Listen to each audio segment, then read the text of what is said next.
안녕하십니까. 오늘 저희가 함께 살펴볼 자료는 매튜 헨리의 창세기 10장 주석 발췌본입니다. 그 대홍수 이후에 노아의 아들들을 통해서 인류가 어떻게 다시 퍼져나갔는지 뭐 그런 기록이잖아요. 네, 맞아요. 그 유명한 민족들의 표라고도 하죠. 그렇죠. 언뜻 보면 그냥 이름만 쭉 나열된 것 같아서 이거 좀 지루한 거 아닌가 싶기도 한데 근데 여기에도 매튜 헨리는 뭔가 깊은 의미를 찾아내더라고요. 맞습니다. 단순한 족보 목록이 아니라는 거죠. 네. 그래서 오늘 이걸 통해서 당시 세상이 어떻게 재편되었는지 또 각 가문, 각 인물들이 어떤 의미를 갖는지 그 매튜 헨리의 시각을 한번 따라가 보려고 합니다. 특히 뭐 니무롯 같은 인물 아주 강렬하죠. 네, 니무롯은 정말 빼놓을 수 없는 인물이죠. 그리고 가나안과 셈 후손의 운명이 극명하게 갈리는 부분에 대한 해석도 아주 흥미롭습니다. 아마 이 고대 기록 속에서 단순한 이름 나열 이상의 어떤 통찰을 찾고 계셨다면 오늘 저희랑 같이 그 의미를 한번 파헤쳐 보시면 좋을 것 같습니다. 네, 분명 흥미로운 발견들이 있을 겁니다. 자, 그럼 어디부터 시작할까요? 야베대 후손들부터 한번 보죠. 창세기 10장 1절에서 5절인데요. 주석을 보니까 모세가 야벳 이야기를 가장 먼저 다루기는 하는데 좀 간략하게 넘어간다는 거예요. 네, 그렇죠. 분량이 상대적으로 적죠. 그 이유를 헨리는 한 두 가지 정도로 추측하더라고요. 야벳이 장자였기 때문일 수도 있고 아니면 뭐 모세 시대 이스라엘 사람들 입장에서는 야벳 후손들이 사는 지역이 지리적으로나 역사적으로 좀 멀게 느껴졌을 수도 있고요. 네, 그럴 수 있겠네요. 그런데 헨리가 여기서 딱 주목하는 포인트가 있어요. 바로 5절에 나오는 이방의 여러 땅. 이걸 원어에 가깝게 보면 섬들이라고 번역되는 경우도 많거든요. 그냥 지리적인 표현으로만 보지 않고요. 이걸 이사야서 42장 4절 말씀, 섬들이 그의 교훈을 앙망하리라는 그 예언과 연결을 시켜요. 와, 예언이랑요? 그렇죠. 그러니까 이 구절이 장차 야벳의 후손들, 즉 이방 민족들이 결국에는 그리스도의 복음을 받아들이게 될 것이라는 그 사실을 미리 보여주는 암시라고 해석하는 거죠. 이 족보 기록 자체가 벌써 미래의 구원 계획을 실적 내포하고 있다는 겁니다. 와, 그냥 지묘 언급인 줄 알았는데 거기까지 의미를 확장해서 보는군요. 대단한데요? 그럼 다음으로 넘어가서 함의 후손들을 좀 볼까요? 6절부터 14절까지인데 여기서 진짜 시선을 사로잡는 인물이 등장하죠. 바로 니무롯입니다. 네, 님으로 정말 유명하죠? 8절부터 10절에 걸쳐서 나오는데 성경 표현이 아주 강렬해요. 세상에 처음 나타난 영걸이다. 헨리는 근데 이 영걸이란 단어에서부터 뭔가 좀 경고 사인을 읽어내는 것 같아요. 맞아요. 이게 그냥 뛰어난 인물 정도가 아니라 뭐랄까 평범함을 넘어서서 다른 사람들 위에 군림하려는 그런 강력한 야심을 내포한다고 보는 거죠.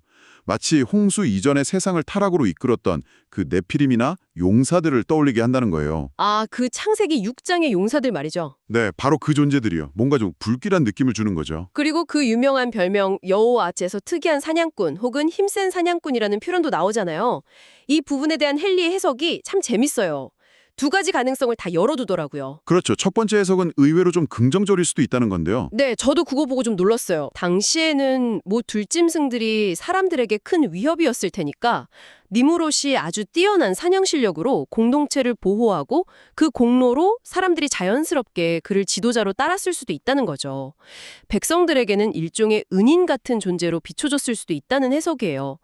누가복음 22장에도 그런 통치자 이야기가 나오잖아요. 아, 네네. 하지만 헨리가 더 무게를 두는 쪽은 두 번째 해석인 것 같더라고요. 맞습니다.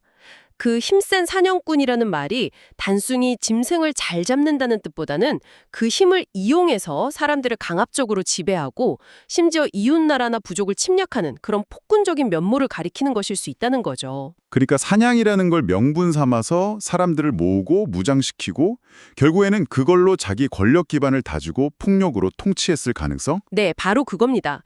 특히 여호와 앞에서라는 구절 해석이 아주 중요해지는데요.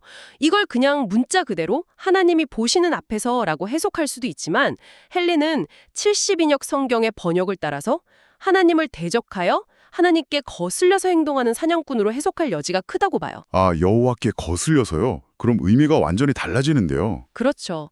만약 이 해석이 맞다면 니무롯은 그냥 힘 좀 쓰는 지도자가 아니라 공공연하게 하나님의 권위에 도전하고 자기만의 왕국을 세우려 했던 아주 반역적인 인물이 되는 거죠.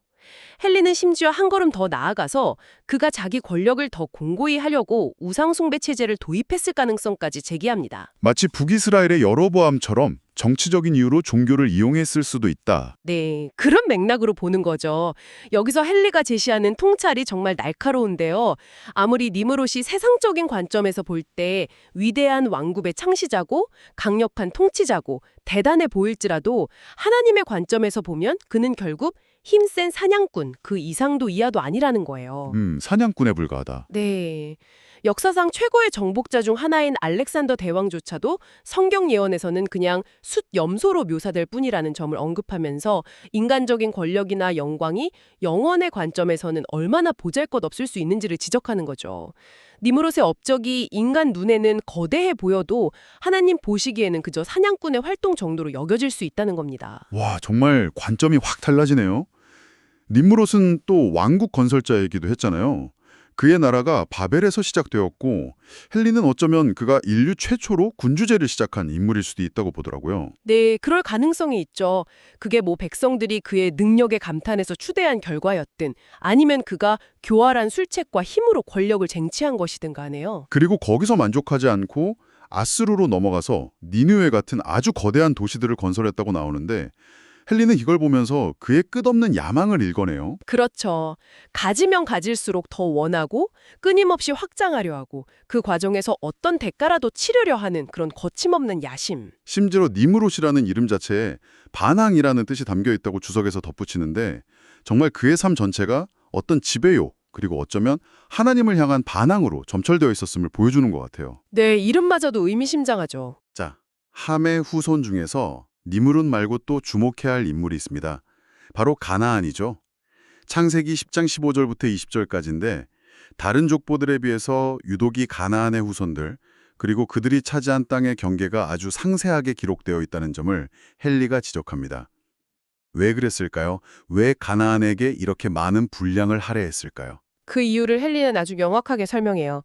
바로 이 가나안 족속들이 살았던 땅이 훗날 하나님께서 아브라함과 그의 후손들, 그러니까 이스라엘 백성에게 주시기로 약속하신 바로 그 약속의 땅이기 때문이라는 거죠. 아, 약속의 땅. 네. 그리고 동시에 이 가나안 족속들은 이스라엘 백성들이 정복해야 할 대상이 될 운명이었고요. 헨리는 여기서 신명기 32장 8절 말씀을 인용하는데 지극히 높으신 자가 민족들에게 기업을 주실 때에 인자의 수요대로 백성들의 경계를 정하셨도다라는 구절이에요. 이걸 근거로 하나님께서 이미 이 시점부터 장차 이스라엘 민족이 형성될 것을 염두에 두시고 땅의 경계를 나누셨다는 아주 거대한 계획의 일부로 이 기록을 해석하는 겁니다. 와, 그럼 이건 단순한 인구조사나 지리정보가 아니라 하나님의 구속사적인 계획을 보여주는 중요한 단서라는 거네요. 바로 그거죠. 여기서 헨리가 던지는 메시지가 정말 우리에게 시사하는 바가 큽니다. 가나안 족속들을 한번 보세요. 그들은 아주 비옥하고 좋은 땅에 살면서 세상적으로는 크게 번성했어요. 도시도 세우고 문화도 발전시키고. 하지만 우리가 절대 잊지 말아야 할 사실이 있죠. 그게 뭘까요? 그들이 이미 노아를 통해서 선포된 하나님의 저주 아래 있었다는 사실입니다. 창세기 9장에 나오잖아요. 아, 맞아요. 함의 잘못 때문에 가나안이 저주를 받았죠. 통해 세상에서의 성공이나 번영이 반드시 하나님의 축복이나 그분의 인정을 의미하는 건 아니라고 아주 강력하게 이야기합니다. 겉모습과 실상이 다를 수 있다. 그렇죠. 하나님의 저주는 당장 눈에 보이지 않을 수도 있고 그 결과가 더디게 나타날 수도 있지만 분명히 실제하며 결국에는 무서운 결과를 가져온다는 거예요.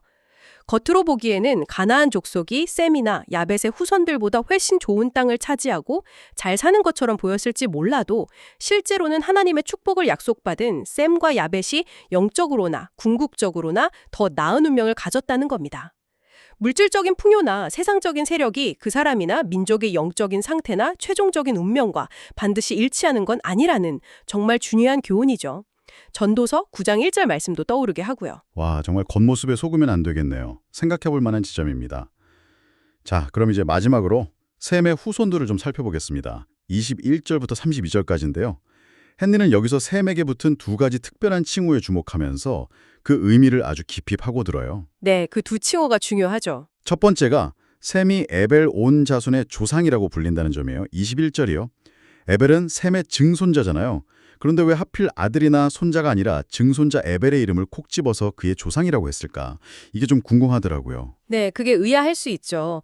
헨리는 여기서 아주 중요한 연결고리를 찾아냅니다. 바로 아브라함을 포함한 하나님의 언약 백성들, 우리가 히브리 사람이라고 부르는 사람들이 바로 이 에벨의 후손이라는 거죠. 아, 히브리라는 머리 에벨에서? 에벨이라는 이름에서 히브리라는 명칭이 유래했을 거라는 거죠.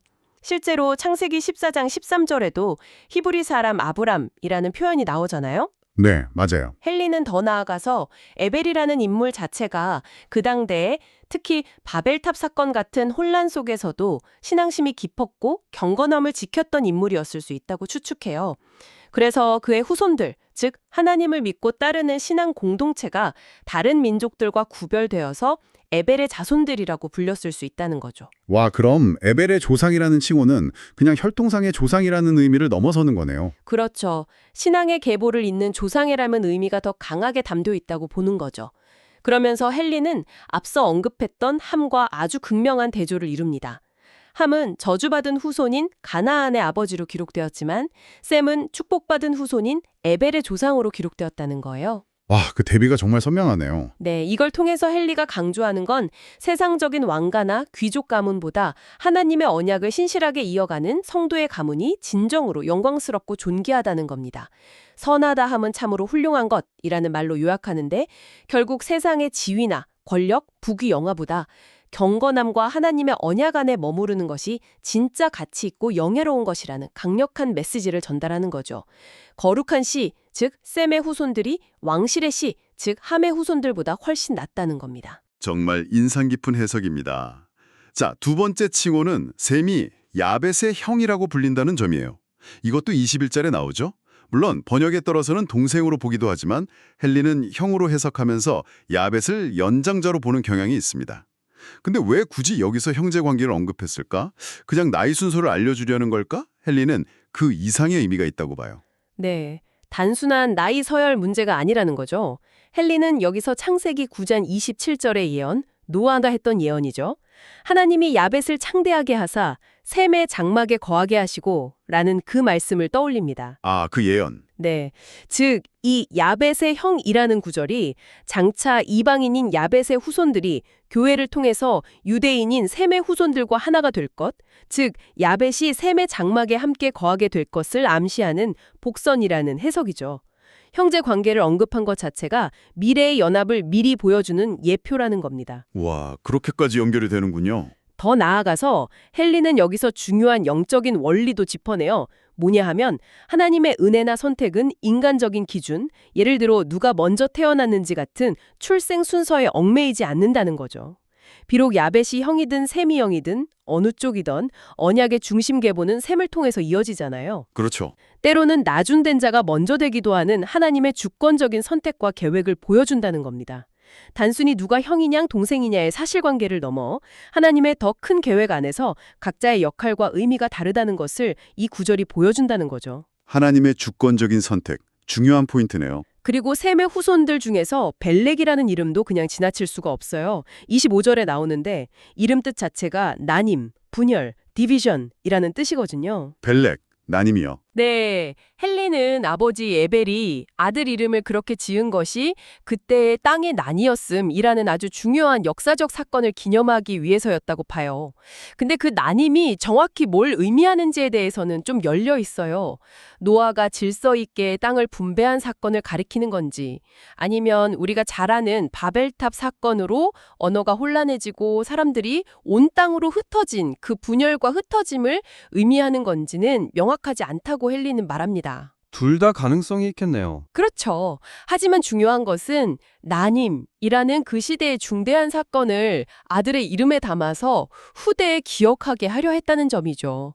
헨리는 여기서 더 나아가 경건한 에벨이 당시 세상과 교회의 분열을 얼마나 안타까워했을지를 상상하며 오늘날 우리 시대의 여러 분열상에 대해서도 돌아보게 만드는 것 같아요. 오늘 매추 헨리의 주석을 따라서 창세기 10장을 쭉 훑어봤는데 정말 새롭게 다가오네요.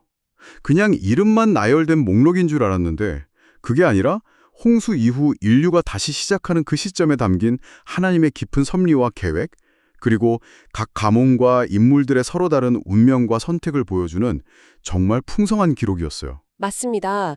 야심만만했던 니므롯에 대한 그런 입체적인 분석이라던가 또 겉으로는 번영했지만 사실은 저주 아래 있었던 가나안의 이야기, 그리고 영적인 축복과 언약의 계보를 이어갔던 셈의 이야기까지 정말 흥미로운 지점들이 많았습니다. 네. 특히 에벨이나 벨렉처럼 이름 하나하나에도 의미를 부여하면서 해석하는 걸 보면서 이 고대의 족보가 단순한 과거 기록에 머무는 게 아니라 어떻게 미래, 특히 이스라엘의 역사와 궁극적으로는 그리스도를 통한 구원의 이야기와 연결되는지를 보여주는 메추엘리의 그 통찰력이 정말 대단하다고 느꼈습니다. 그렇죠. 각 구절을 단편적으로 보지 않고 하나님의 더 큰 그림 속에서 이해하려고 노력하는 그 시각이 돋보였죠. 맞아요. 이 주석을 읽고 나니까 자연스럽게 가문과 유산, 운명, 그리고 각 개인과 민족에게 주어진 어떤 목적 같은 것에 대해서 생각하게 되는 것 같아요. 여기서 한 걸음 더 나아가서 우리 스스로에게 이런 질문을 던져볼 수도 있겠다는 생각이 드네요. 우리 각자가 물려받은 유산, 그게 뭐 가족적인 것일 수도 있고 문화적인 것, 혹은 신앙적인 유산일 수도 있겠죠. 그런 것들을 돌아보는 것이 지금의 나를 이해하고 또 미래를 준비하는 데 어떤 도움을 줄 수 있을까요? 과거의 이야기가 오늘 당신에게는 어떤 의미로 다가오는지 한번 생각해 보시면 어떨까 싶습니다. 좋은 질문이네요. 또는 그 니므롯의 이야기처럼요. 그가 힘센 사냥꾼으로서 긍정적인 면과 부정적인 면을 동시에 가졌을 수 있다는 그 모호함은 오늘날 우리 사회에서 강력한 영향력을 가진 리더들을 우리가 어떻게 평가해야 할지에 대한 질문을 던지는 것 같아요. 그냥 눈에 보이는 업적이나 그들이 내세우는 명분만으로 판단해야 할까요? 아니면 헨리가 암시하듯이 여호와 앞에서 드러나는 그들의 진정한 동기, 그리고 그들의 행동이 가져올 궁극적인 영향력까지 보려고 노력해야 할까요? 어쩌면 성공 신화나 화려한 모습 이면에 감춰진 가치와 방향성을 분별하는 그런 지혜가 우리에게 더 필요하다는 생각을 하게 됩니다. 이런 질문들을 각자 안고 좀 더 깊이 탐구해보는 것도 의미 있는 시간이 될 것 같습니다. 네, 오늘 함께 나눠주셔서 감사합니다. 저희는 다음에 또 흥미로운 자료 분석으로 찾아뵙겠습니다.